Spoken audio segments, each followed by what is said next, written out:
शिवाय नमः शिवाय ओम नमः शिवाय नमः शिवाय ओम नमः शिवाय। मेरे को मद्रास यूनिवर्सिटी से सन 31 में मानद डिग्री दी थी। वहाँ के वाइस चांसलर जो थे अंग्रेज थे। 2 लाख विद्वान उस प्रांगण में बैठे थे। मेरा नग्न शरीर था, जटाएं थी, लंगोटी मंगोटी नहीं लगाता था। मेरी 90 दिनों की समाधि हुई थी बॉम्बे में। उस उपलक्ष्य में मेरा सम्मान किया था वहाँ। तो वाइस चांसलर ने मेरे से पूछा, लोगों ने, भक्तों ने वो भगवान कृष्ण का एक पिक्चर वहाँ स्टेज पे हमारे पीछे लगा दिया था। गाल पे हाथ था और हाथ में मुरली। स्वागत भाषण में उस अंग्रेज ने कहा, हिंदू लोग मंदिरों में रोज भोग लगाते हैं, एक रोटी का टुकड़ा भी कम नहीं होता है, एक चावल का दाना भी कम नहीं होता, फिर कैसे समझें कि भगवान ने खाया। इसका मतलब हिंदू धर्म में यह ढकोसला है। कटाक्ष किया और उसमें बड़ी सुंदर दलीलें प्रस्तुत करी और पूछा, ये जिनको आप भगवान मानते हैं, ये भगवान गाल पे हाथ लेके चिंता कर रहे हैं, इनको भगवान को काहे की चिंता? यदि भगवान को ही चिंता है तो संसारी प्राणी निश्चिंत कैसे रह सके?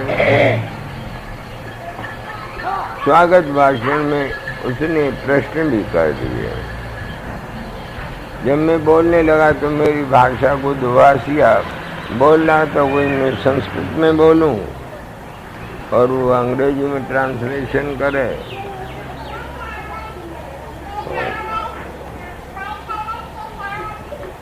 एक एक सेंटेंस बोलते जाएं, वो बोलता जाए।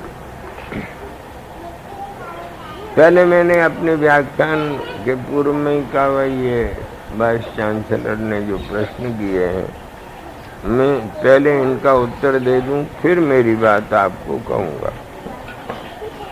मैंने उनको कहा, भाई परिवार में बहुत सारे सदस्य होते हैं, सबका खाना पीना अलग होता है। बच्चे केवल दूध ही पी सकते हैं। जवान बच्चे कहते हैं कि माताजी आज पनीर की सब्जी बनाना, जरा उड़द की दाल में तड़का अच्छा मार देना। बुढ़े आए कहेंगे बीजनी, जरा पालक की दाल में, छिलके वाली दाल में थोड़ा दलिया डाल देना बेटा।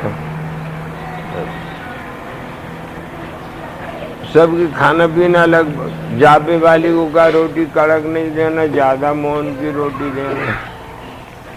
कड़क नहीं सेकना, बच्चे को दूध उतरेगा नहीं, कड़क हो जाएगा। अच्छा, सब एग्री करते गए बातों का। होता है बोले हाँ होता। इसी प्रकार भगवान का भोग भी अलग होता है। हमारे यहाँ जो मंत्र आता है, भगवान क्या कहते हैं, सुगंधिम पुष्टिवर्धनम माँ, जो पुष्टि बढ़ाने वाली है, जो सुगंधित वस्तु है, वो भगवान का आहार है। भगवान महक खाते हैं। नहीं कि आप दाल चावल फुल्का सब्जी बना के लाओ, घी वगैरह अच्छा गऊ का डालो, देखो कितनी सुगंधी आती है। मैं वेद मंत्रों से भोग लगाता हूँ, सुगंधी गायब हो जाएगी, दाल चावल तुम्हारी तुम जानो। वो अंग्रेज मेरे पैरों में लेट गया सुनते ही, कुर्सी छोड़ दी, कुर्सी पे नहीं बैठा था, जबकि अंग्रेज बहुत बदमाश कौम होती है। फिर पूछा कि ये गाल पे क्यों हाथ लगा के बैठे? मैंने उनको कहा, भाई एका भारिया प्रकृति चपला चंचला साधुतिया, तुम्हारी एक मेम साहब है तो तुम्हारी क्या दशा हो रही है पूछो। हालत खराब है ना तुम्हारी, तो मेम मेरे को एक से परेशान हो। और इनके भगवान की इनके 2 पत्नी है भैया, एक का नाम लक्ष्मी है, एक का नाम सरस्वती है। और सरस्वती का तो स्वभाव ऐसा है, तुमने कहा तुम पगली हो, तू पगली है, तो सरस्वती उत्तर देती तू पगला, तेरा बाप पगला, खबरदार आगे बोला तो।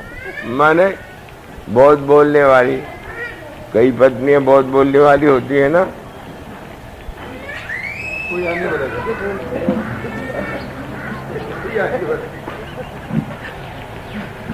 तो सरस्वती तो बाचाल, और लक्ष्मी जी कैसी है, जरा निगाह चूकी